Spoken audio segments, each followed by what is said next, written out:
You couldn't possibly imagine the fucking fury and Every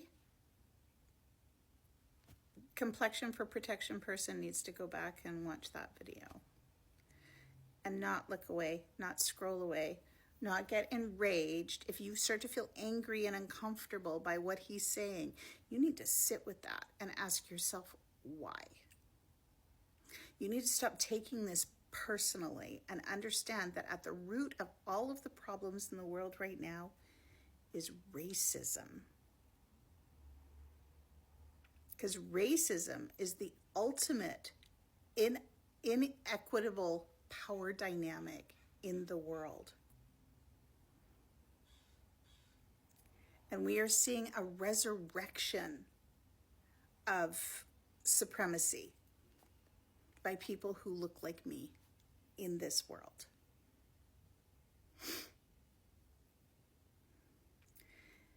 And he's right. If you didn't have the same kind of visceral response when it was somebody who looked like him as you do when it's somebody who looks like me, you need to sit and ask yourself why and do some major unpacking. Last year on this app, a Black woman experienced racism. And when that racism was called out,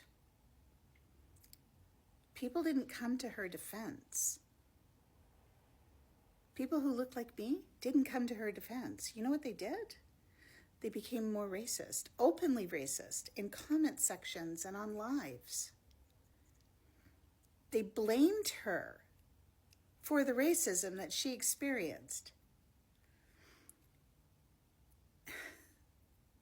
which was absolutely fucking wild. And what was even wilder is the people who told her that she didn't know what racism was and that they couldn't possibly be racist because she was angry, she was a narcissist, she was this, she was that. Fuck, there's a whole fucking page right now that's active that is dedicated to being racist towards her. And those people with the complexion for protection that stood in front of her and beside her and tried to shield her and help her and fight with her to support her. Like, if you all can't see how dangerous it is that we who look like this continue to refuse to unpack our racism, I can't help you. And we're going to keep ending up in the same shit show that we have been experiencing for hundreds of years. We are at a time in mankind, in humankind, in our evolution, where there is absolutely no fucking excuse for being racist. There is no excuse for refusing to unpack our racism. There is no excuse for examining our own racism. And skin color should not be the defining factor whether we stand up and rise up against power or not.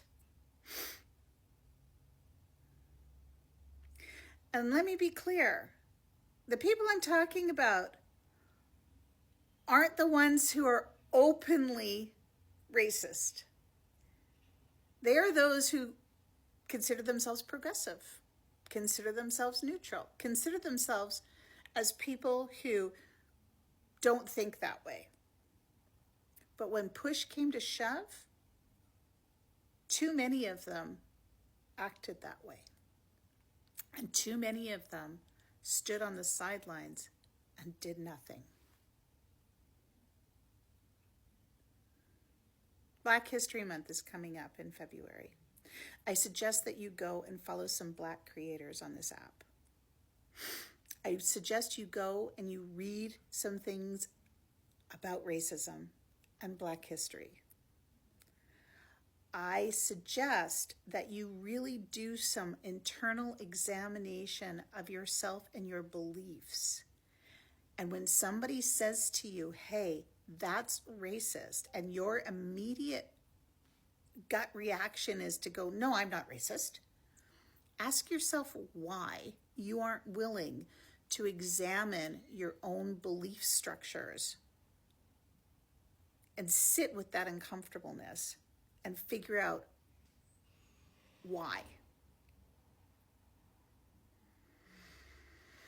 If we want to get out of this and truly make a better world, it is not about politics. It is about humanity, and it is about the ultimate power imbalance, which is based on skin color. And it's up to us to fix that, not them. Say no to Christofascism and have a day.